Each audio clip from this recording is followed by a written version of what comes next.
Our interview this morning is with Jasper V. Castillo, Jr. Jasper was born in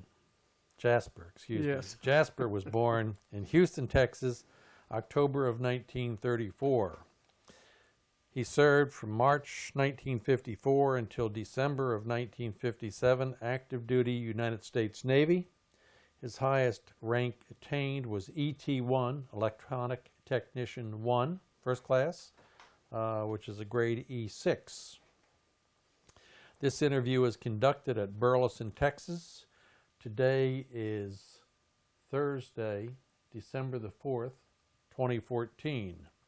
My name is Dale Dexheimer. I'm not related to Jasper in any way. Also in the room is Milton Gibson, who is our videographer. This interview is conducted for the Veterans History Project in Washington, D.C., and also Operation Remember here in Burleson, Texas. And with that little introduction, Jasper, you can tell us about your time with Uncle Sam's Navy. I was born in Houston, Texas, and in October 3rd, 1934, and went through the, grew up there, and I went through the elementary, junior high, and Jefferson Davis High School in Houston. Upon graduating from Houston, from the high school, I applied for the Navy, and I was accepted. And about a couple of weeks after I was in boot camp in San Diego, the MPs from the Army showed up at my house and told my mother that they wanted to see me, that I was a draft dodger. So obviously I was in the Navy. So I went through a Navy boot camp in 14 weeks in San Diego. I asked for electronics training.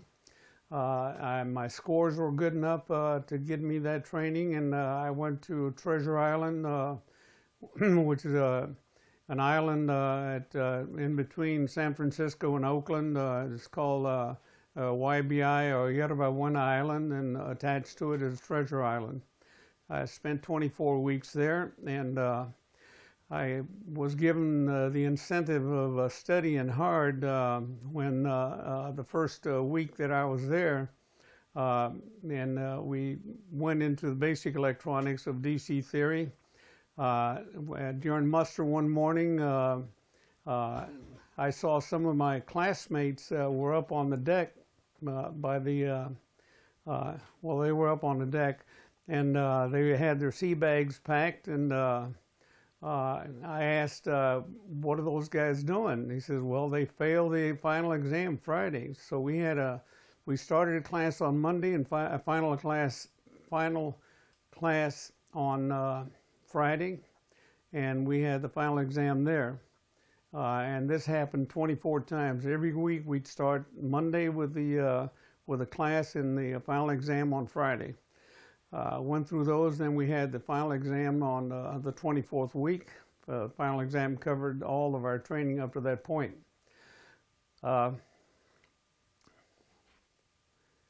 When I graduated, I was assigned to the USS Dyashenko APD-123 in San Diego, and I went and reported and went on board the Dyashenko.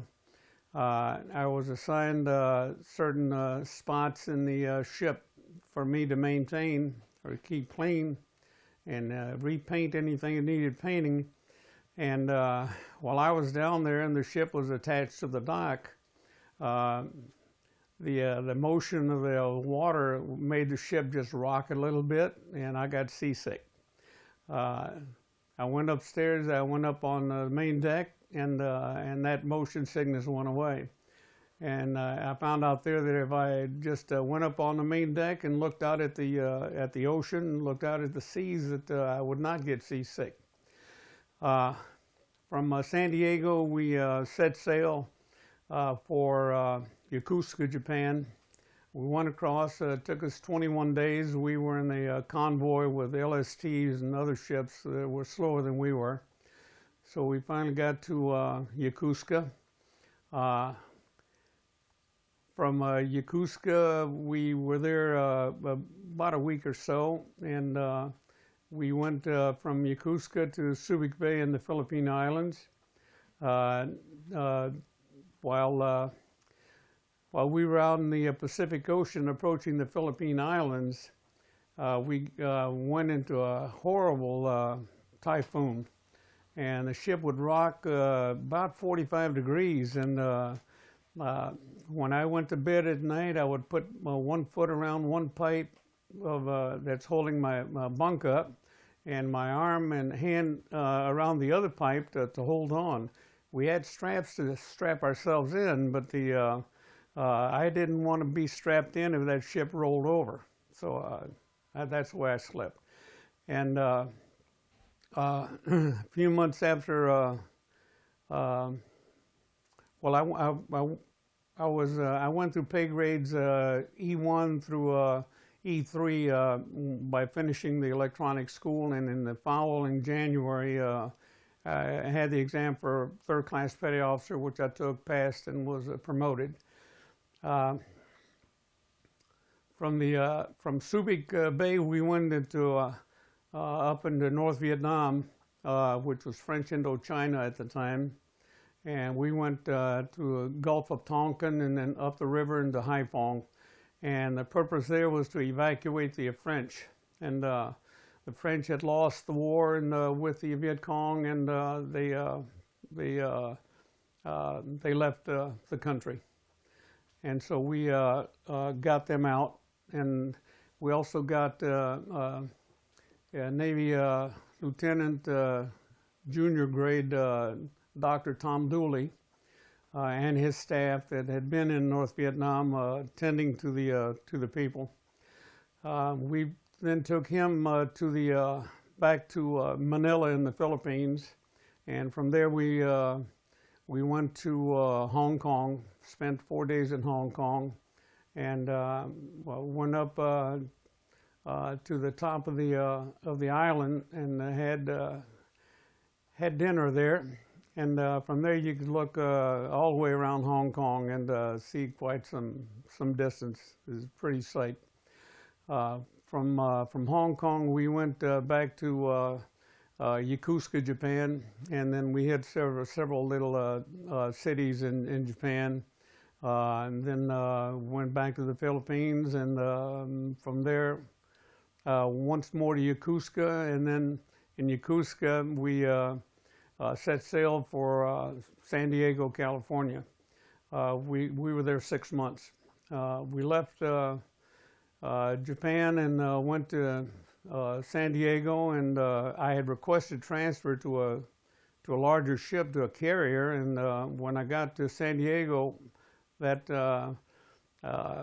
they had what they called billets, 2 billets for transfer to the Franklin D. Roosevelt carrier. There was 3 of us though that wanted to go, so our electronics officer took a clean deck of cards, shuffled them, spread them out on the table, and said, "You guys pick your card, and low man stays." I got a 10, another guy got a king, another guy got a deuce. So I got the transfer to the Franklin D. Roosevelt. When I got to it, and man, that's the largest ship I'd ever seen.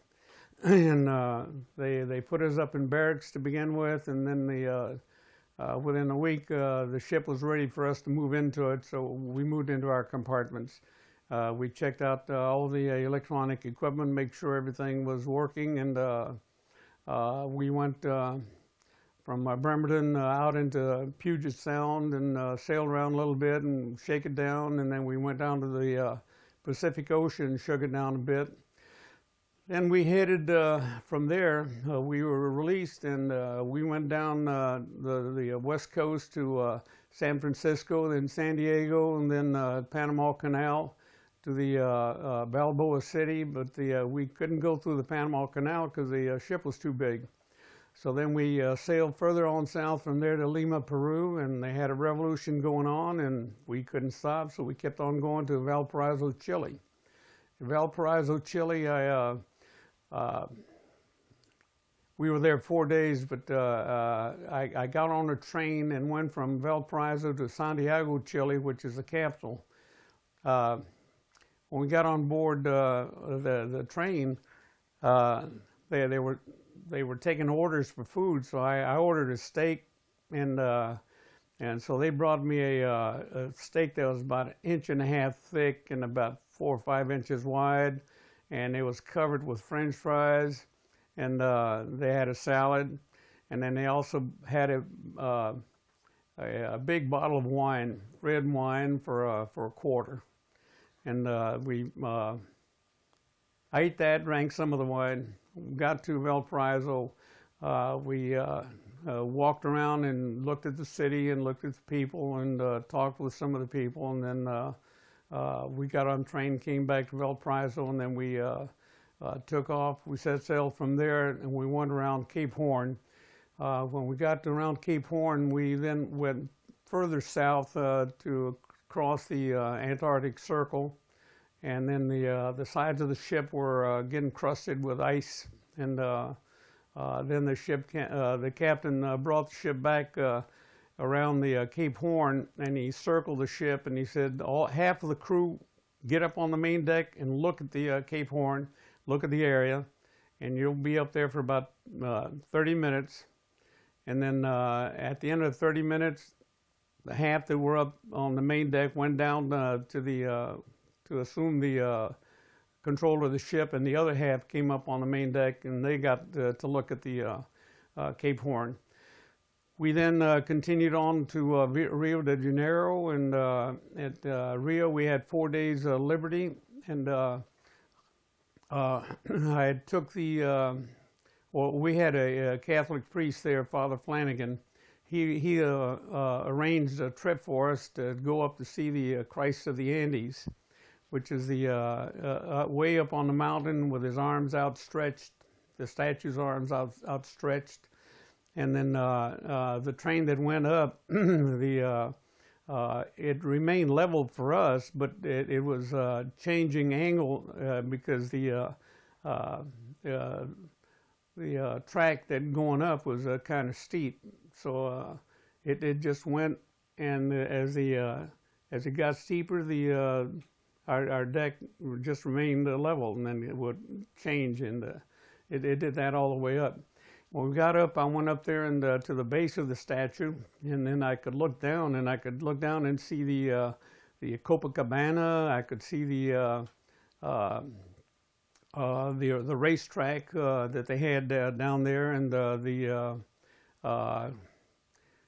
what's the name of that beach? Well, that's the Copacabana, was the beach, and we were there 4 days. And the interesting part of this whole thing on the carrier is that when we stopped in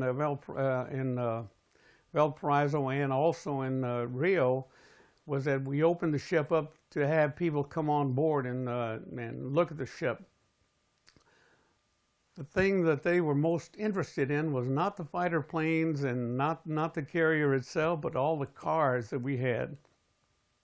They took all the cars from the ship, from the sailors that had cars, because we were changing home ports from Bremerton, Washington to Mayport, Florida.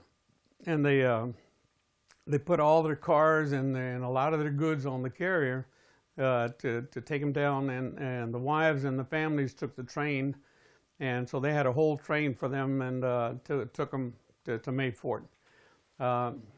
Once we got to Mayport, we fell into a regular routine, and one of those routines was that we would go to Guantanamo Bay for a shakedown cruise and training.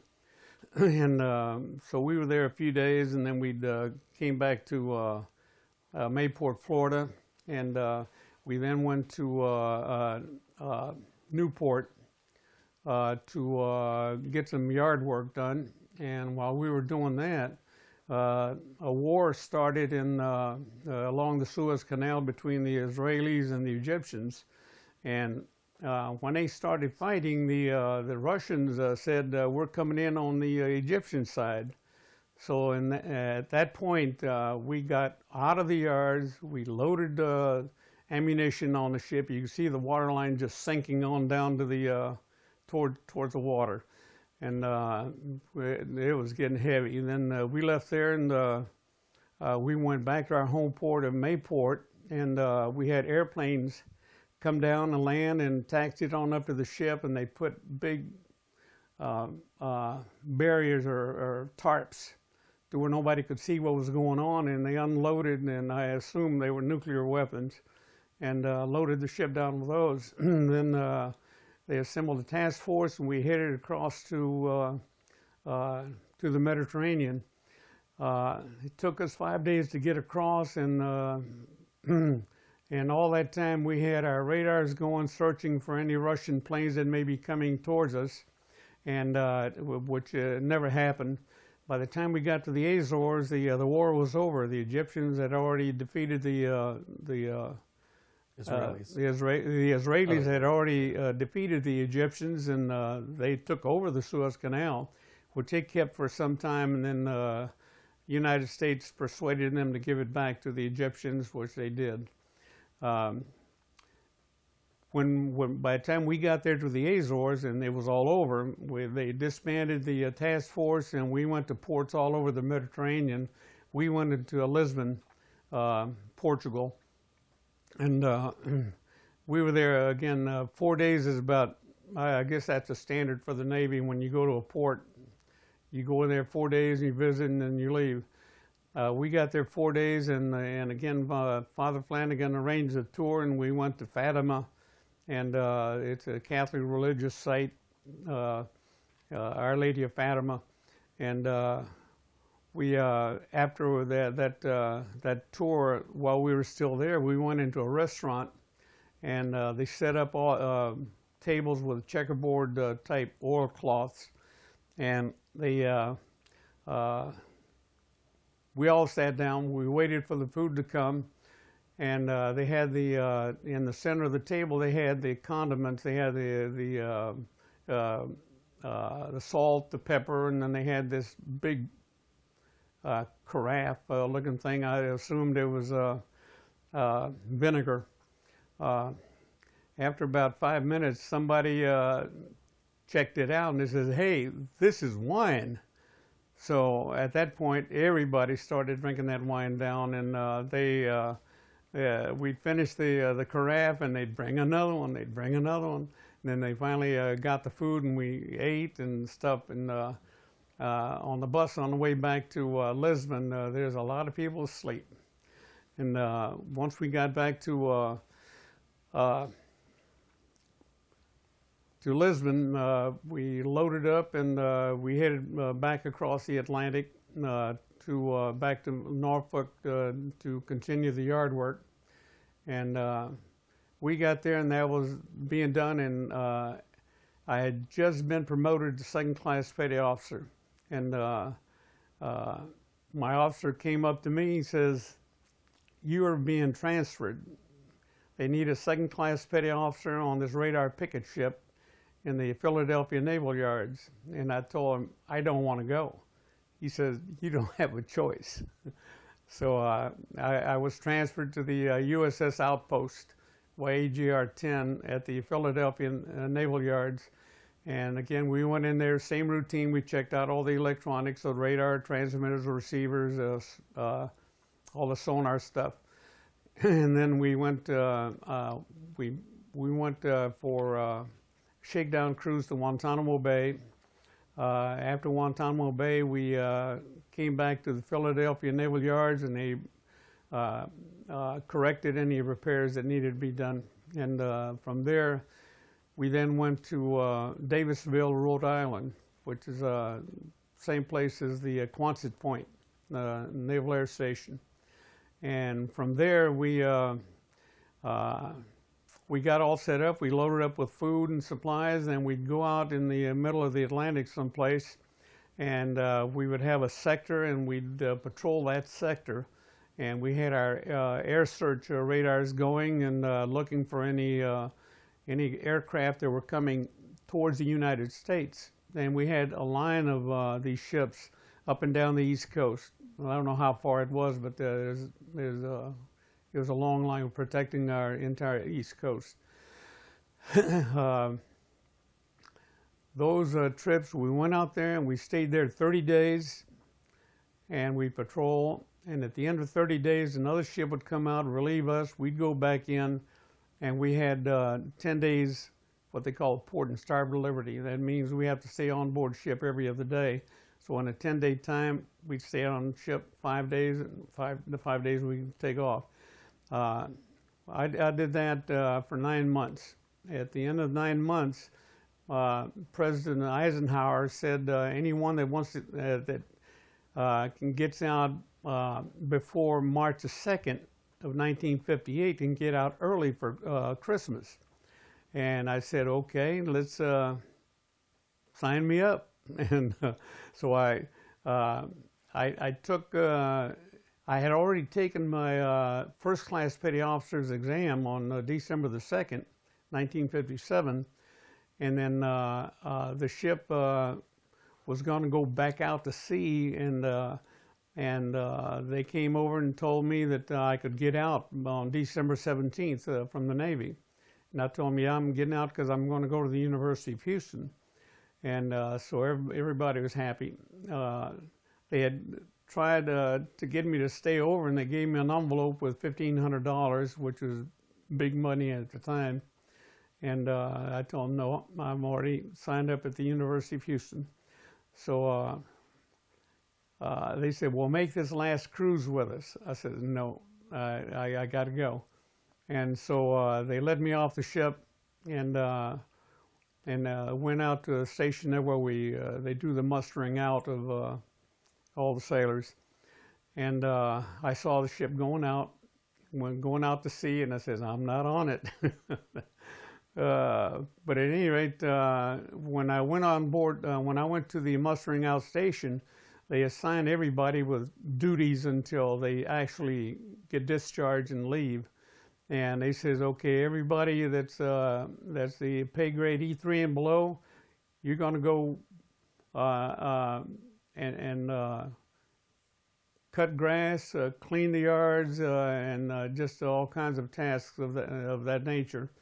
And then they said the third class petty officer is going to handle so many people in the group, and then the second class petty officer will be it's like a pyramid. The second class petty officer will watch over several third class petty officers. And then I was the only first class petty officer getting out. And the guy came over to me, he says, do whatever you want, just come back from muster in the morning and then you can leave again. I said, thank you. So I left there, and I got on the train from Providence, Rhode Island, going down to New York City. From New York City on another train going to Chicago. But when we got to Lima, Ohio, the train came to a stop, and I looked out, and I couldn't see anybody on the deck out there that was coming or going off the train. And then I saw a bunch of young ladies come out with these trays that they hang with a strap over their neck, and they had all kinds of stuff in the trays. And then they came on board train, and then I watched them come into my compartment, and they bypassed everybody that didn't have a uniform on. When they got to me and I had my uniform on, they said, would you like a sandwich? And a sandwich and some chips and an apple and a drink. And I said, well, I don't have any money right now. I told them. They said, well, that's okay, it's free to service people. I said, oh man. So I got a sandwich and chips, apple, and a cookie and a drink, and they got off, and then I ate that on the way to Chicago, and then from there in Chicago I took the train on down to Houston, which is my hometown, and I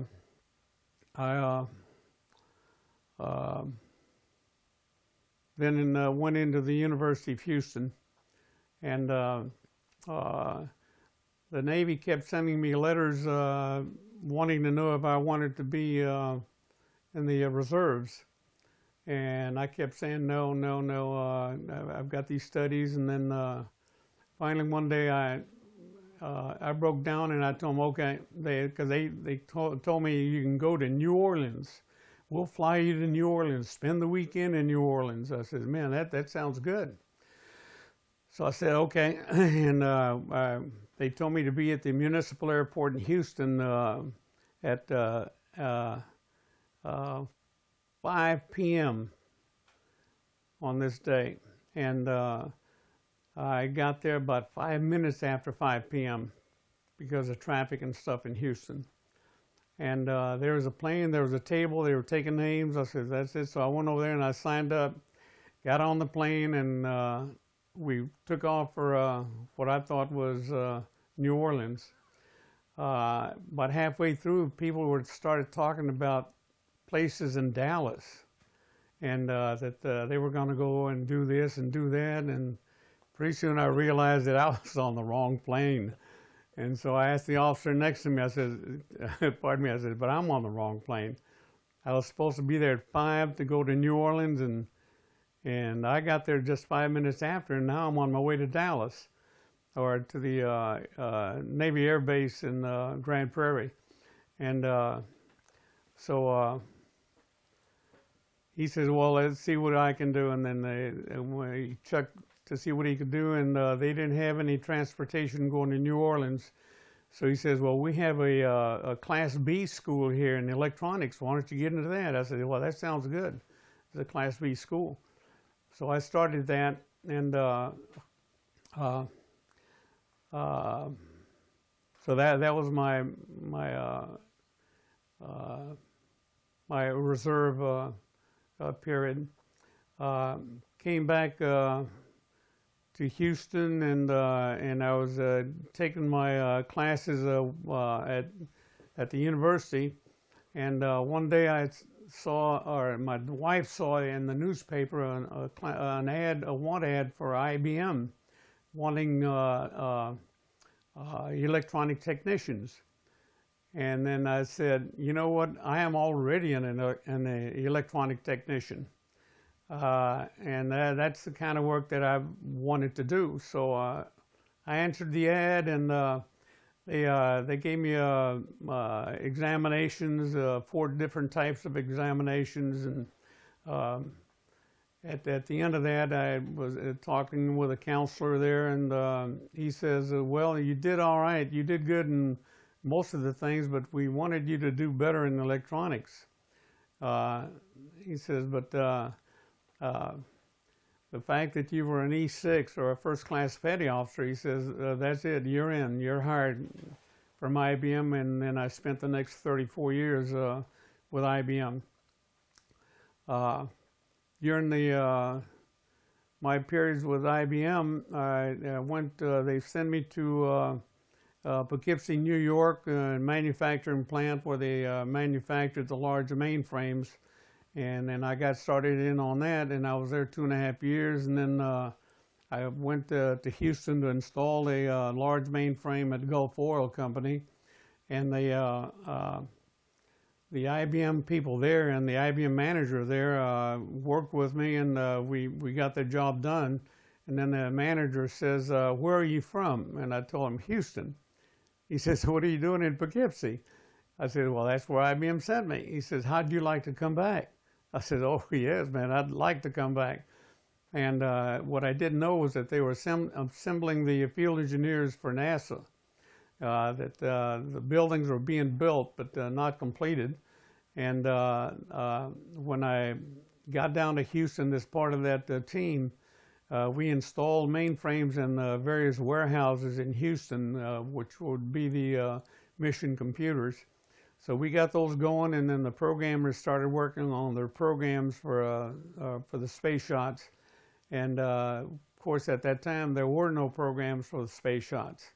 They had to develop everything in about 1960.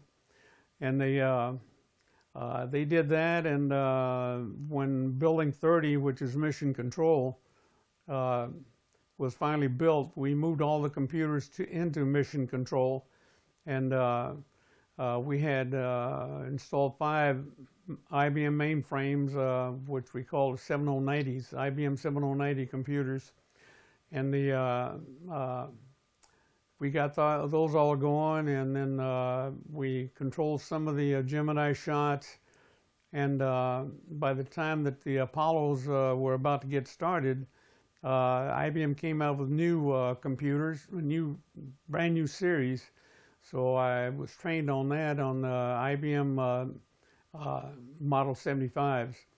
And we installed them, and they were just in testing. They were going to run the first Apollo shots using the older IBM 780s, but the Apollo, I'm not sure which one it was, 1, 2, or 3. The 3 astronauts were in the spacecraft training, and there's a spark occurred someplace, and since it was in a pure oxygen atmosphere, all 3 of them died. When they all died, you could tell that it was going to be quite some time before they were going to use the Model 75s to control space shots, because there were not going to be any space shots until they got that resolved. So I got to go over there to the 790s and hit the power off button and shut them down, and we tore the 790s out, got them out of there, started in on the Model 75s. We checked out those 75s, and once we got into the space shots, 2 weeks before the space shot, we would give the machines a thorough checkout. We'd go around banging on it with little hammers to see if there's any loose solder joints or anything of that sort. And then 2 weeks prior to the shot, we would not touch the machines at all. We didn't want to cause any other possible failures. And then the space shot would occur, and then I would be assigned from 8 p.m. to 8 a.m., and there's another guy from 8 a.m. to 8 p.m., and we were the specialists there, and the other field engineers would come in on the regular shifts. But we did that through all of the Apollo shots, and when we got to the Apollo 11, the NASA asked me if I wanted to go watch it. And so I said yes. So I went to those consoles that you see on TV, and you see the controllers in front of their tubes and mouses and all that stuff. And so I sat on the carpet on the other side of those consoles, and then I watched when Armstrong stepped out of the lunar excursion module, or the LEM. And I touched down on the ground, and here's one small step for mankind speech. And after all that was over, I went back into the main computer room to just be there in case anything happened to any IBM equipment. And all the time, I was there 10 years, and in 10 years we never had any problems with our IBM equipment. Everything worked flawlessly, because we had really stressed the machine out 2 weeks prior. And on the Apollo 13, I was at my desk. I was doing paperwork, accounting for all the parts, doing parts inventory, and filing of parts that we had ordered prior. And we had a big speaker right to my left on the wall, and I was listening to the astronauts talking with Houston controllers. Then there was a pause, and then all of a sudden the astronaut said, "Houston, we have a problem." And right there, I just stopped what I was doing, and I listened for about a minute or so, and then I realized those astronauts were in deep trouble. So I ran over to the mission control and went up to the head controller, and I told him, "Hey, I'm IBM. I want to be right here. If anything happens at all, just let me know." And so I was there 6 hours, and everything ran just fine. Never had any problems. Those are the eventful shots. Now at the Apollo 17, that was the last Apollo shot. IBM, my branch manager, came over and asked me if I wanted to be a field manager in Fort Worth, Texas. So I said, yeah, I'll take that. And I had been working mainly on hardware. Now this is going to be a thing, we're working with people, managing people. And so I took that job, and I had 21 field engineers that I managed. And then during that time that we were there, we came out in 1974. We came out with the very first scanners for us that scan the barcodes on all the products, everything. And the first ones didn't work too well because no products had barcodes. So at the store they had a little printer that they would print these codes, and then on a little tape and tape everything, cans of tomatoes, peas, whatever. They all had their own separate barcode, and then the ink on the little machines would run a little bit. That rendered them useless. So they really had to work hard to get good prints. Eventually they got a better printer, and eventually all products assumed the barcodes. And so I was the manager of the group that installed the scanners at the Piggly Wiggly on Cambui here in Fort Worth. And when we got through and we opened the store, and then I had a meeting, and I talked with my branch manager, and I said, those guys that installed all of that equipment, they did a fantastic job, and they need to be recognized. And it was near Thanksgiving, so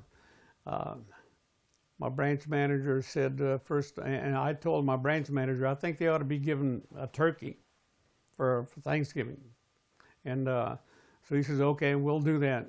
And then and I finished the meeting, and he said, hold it. My branch manager says, wait a minute, we have something else to cover. And I said, okay, everybody stay where you are. And so then he says, the three main guys that install all the equipment at the store, they're going to get a grocery basket, go through the store, put everything they can into the basket, and then they come out there and scan them out, and IBM will pay the bill. So I said, oh man, that's neat. And so we did that, and I was about to dismiss the meeting again. He says, Jasper and his wife Dora get to do the same thing.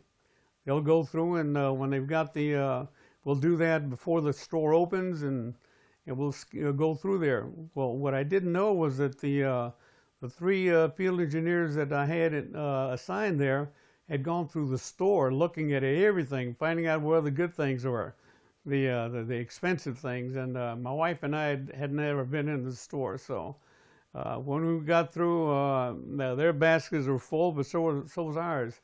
But theirs was full of expensive things.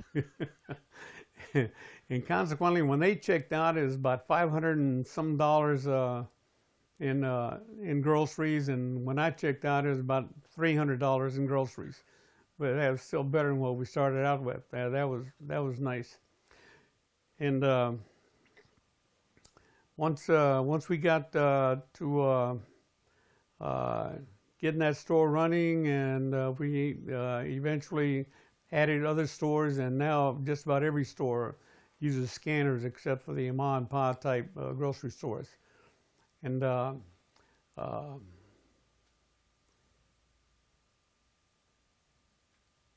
about 3 years into that job, I realized that I was not happy, and I wanted to be happy, and I knew where I was happy, and that was working and fixing the large mainframes.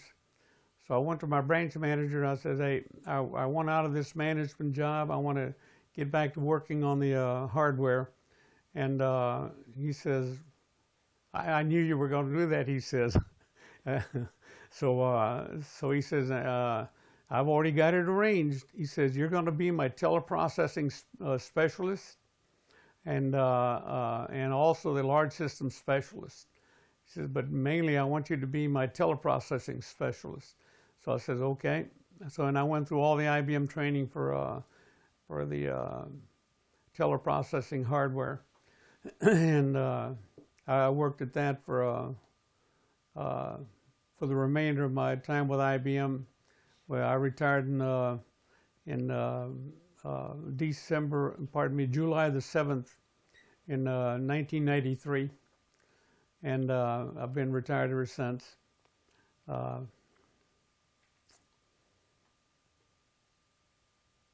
That's your story, and you're going to stick with That's it? my story, and I left out some things, but well, I'll just keep on talking until you. Well, I can ask you some questions here, Jasper. Okay. You know, Milton and I have done 140, 150 of these things, but that old adage, join the Navy and see the world, by golly, you did. In a little under 4 years, you saw all of the Pacific, went Yep. across the Atlantic, spent Yep. time in the Med. You really got your money's worth. That I did, and at one point I was getting a little jealous of the guys that were on shore duty, but then after I got out of the Navy, I said, "Man, I got the better of the deal." My time, and I was after you, of course, but sailors belong on ships and ships belong at sea. Every skipper I ever had said that, so I did all my time on Yeah, ships too. yeah. When were you married, Jasper? While you were in the service, or? Afterwards, the following year, Okay. in 1958, June the 8th. Okay. And, The MPs that came to your house in Houston thought you were a draft dodger. yeah. You got, like, the draft notice came after you were already enlisted, I guess? I guess because I never got it. I never got a notice of being drafted. I just went through the normal process of from high school. I joined the Navy, and it took them 3 months before they said, "Come on." So in 3 months I went. In those 3 months, I had graduated from high school, and I guess the draft was picking up on that. And Guess that surprised your mom a little bit when those guys came knocking on the door. yes, it did. She was quite surprised, and but she was also. I don't think she had a smirk, but she was glad that I was in the Navy. You were on Dyashenko, an Yes. APD. Yes. What's the mission on an APD? What was, not your job, but what was the ship's job? To take what UDT, Underwater Demolition Team, we carried those guys around the Pacific. We went through some training where on the Daishinko we would take them fairly close to the port that was going to be attacked, and we put them in their black rubber boats, and they would take off, and then we would head back out to sea, and then at a prescribed time we would come back to approximately the same spot, and the UDTs would do their thing, and they'd come aboard, and then we'd head out to sea, and then we could see the flashes of the things that they used to blow up ships. Of course, they didn't blow up any ships, but the flash occurred. This was a relatively small ship. 306 foot long and 35 foot wide, something like that. Yeah, World War II DE, Yes, pretty much. it was a converted DE. Okay. Went to Yokosuka, you went to Subic. And Kobe and Osaka. So if I said Olongapo, does that mean anything to you? That's a town. That's a town at We'll Subic Bay. go right on by that one. You evacuated the French at Haiphong, Haiphong, which is North Vietnam North today. Vietnam, right? Actually, the port, I guess the port for Hanoi, pretty. I think that's somewhat south of Hanoi. Okay. Yeah. You remember anything about those French folks that you evacuated? Well, the Was it Army, French Army folks? French Army, and they had some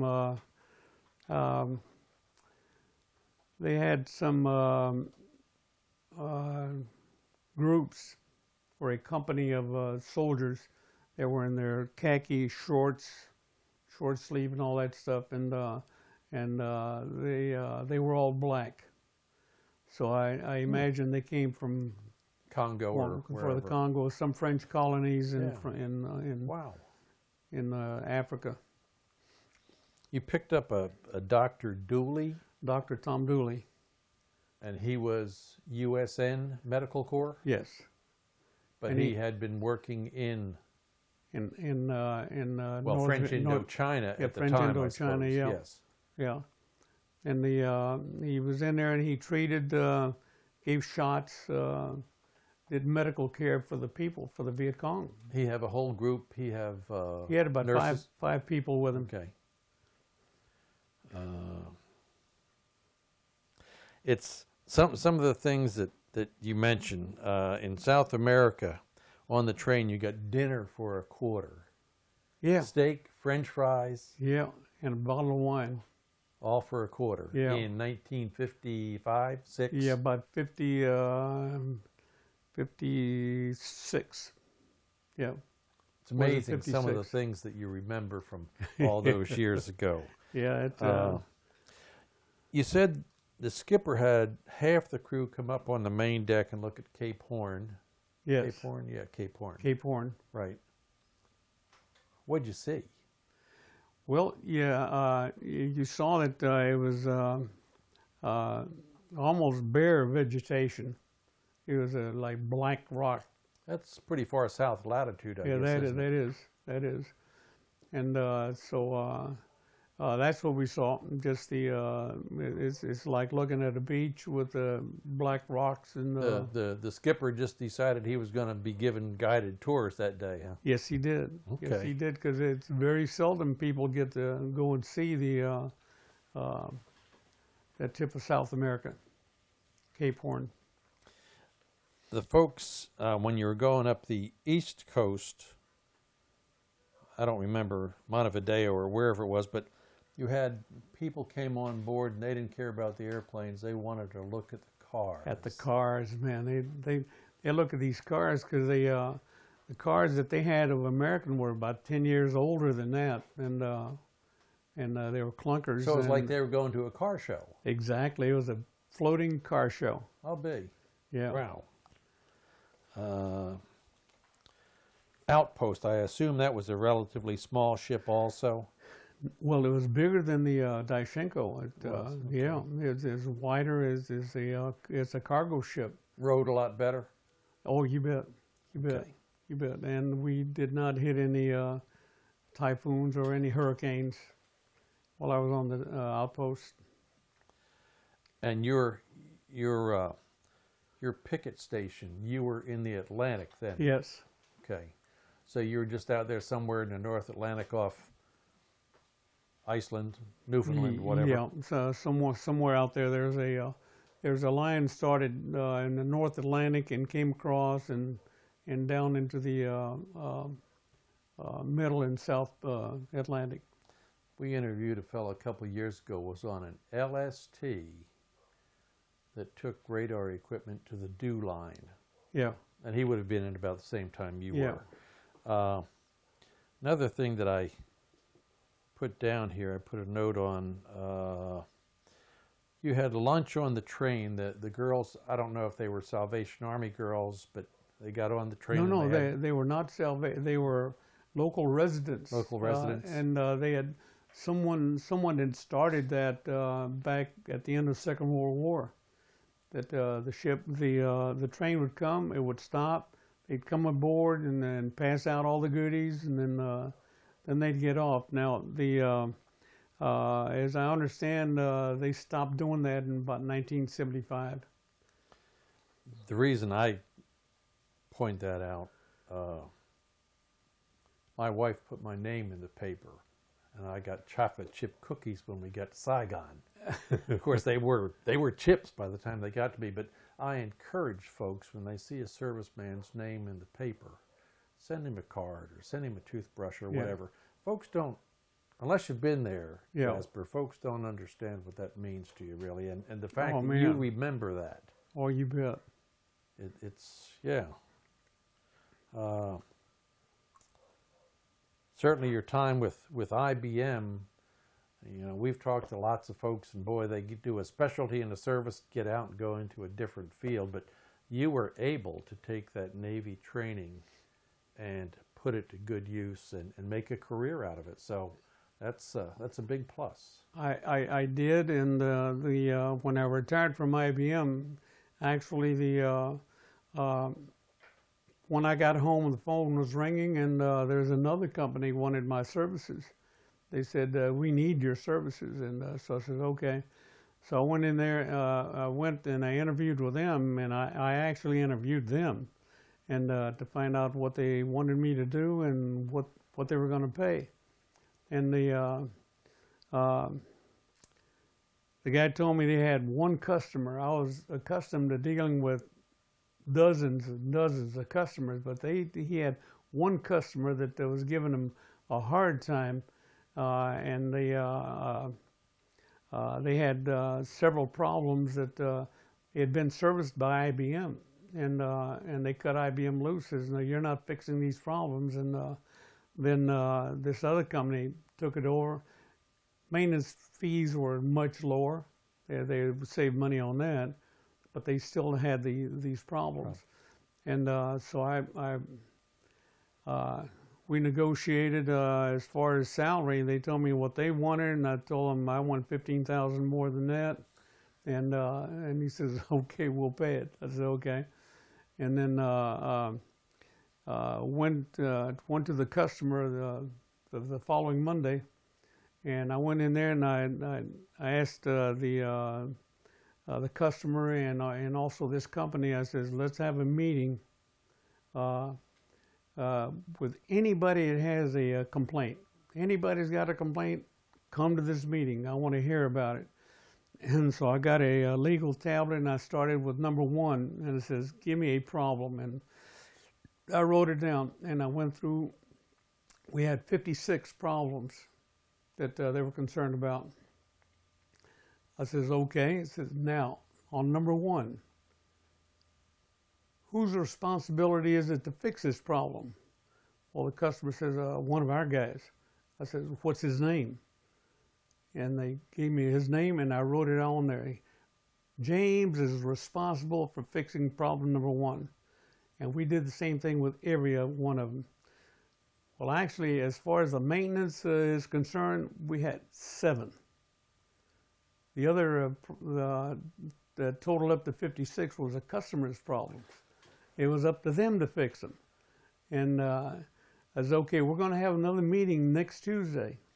Next Tuesday, I got that pad out. I says, okay, and I didn't have to ask. I said, George, I said, what, on this problem number 1, what is it fixed, or what are you doing? What's the status?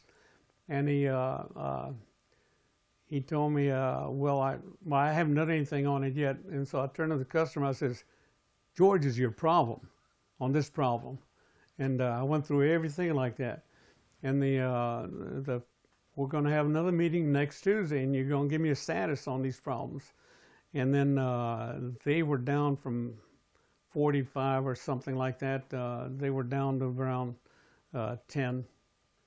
Everybody had fixed their problems that they should have been fixing all the time. And when I got and I was down to 2, and I was down to 2 because I had to have an engineering change that hadn't been developed yet, but they were going to get in and they were going to send it to me to install. And I said, okay, so I'm clear. I told him, I said, these problems you have, you got to get them fixed. So I said, that's it. I'm not going to call another meeting. Says, let's disband this thing. And he says, no. He says, we're going to have a meeting every Tuesday from now on. So every Tuesday they had a meeting, and I didn't have to be there, and unless I had some problem that had developed. Well, there was a couple problems that were prevalent, and that was really bothering them because they have a large computer, they have a large number of tape drives and disk drives and all that stuff, And from the operator's console, the operations console, they when the job is submitted, it says mount tape number 5678 on this tape drive, and the message would go out there to a display at the tape library for them to get this tape and mount it.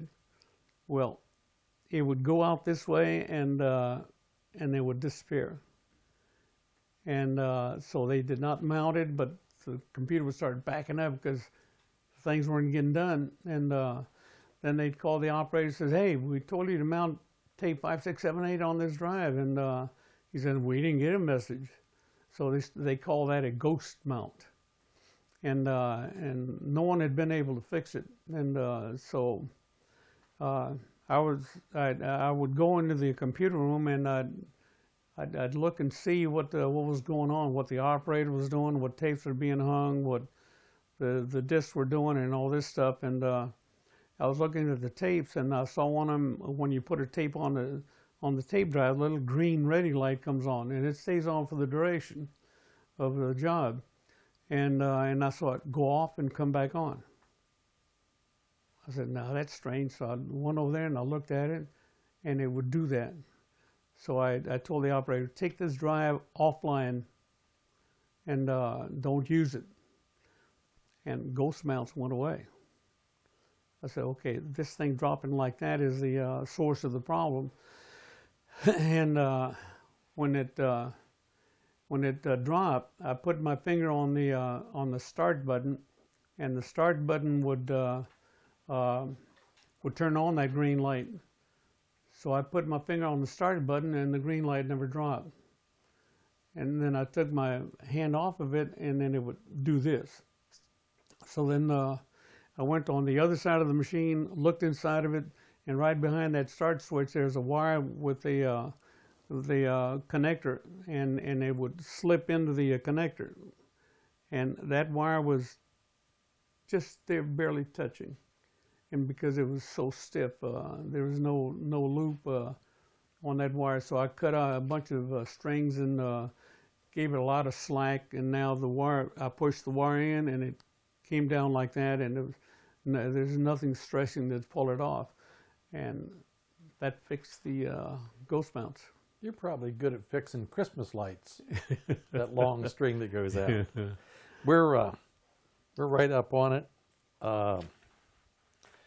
Jasper, I think we've had a great interview. Okay. We appreciate you doing the interview. We appreciate your time in the military, sir. Right. Thank you very much. One thing I didn't tell you was that when I was on the carrier and we went to Guantanamo Bay, they took us over to Haiti, Port-au-Prince, Haiti. And when we went there, they selected the shore patrol from the guys that were going to go, and they selected me. You put your card in a hat, and they pick it out, and it says you're on shore patrol. I said, okay. At the end of the day, it was my job to get all the sailors heading back towards the ship, and I went into one, well, we call them cat houses. We went into a cat house, and I told all the sailors, out, back to the ship. And then as I was about to leave, the madam there says, "There's still one over there in that room." So I went over there, and all I could hear was bed springs going. And I got my nightstick, I banged on the door, I said, "All right, sailors, time to leave, go." And bed springs kept going for Eventually he came out and sent him back on to the ship. Stories like that I didn't tell. You bet.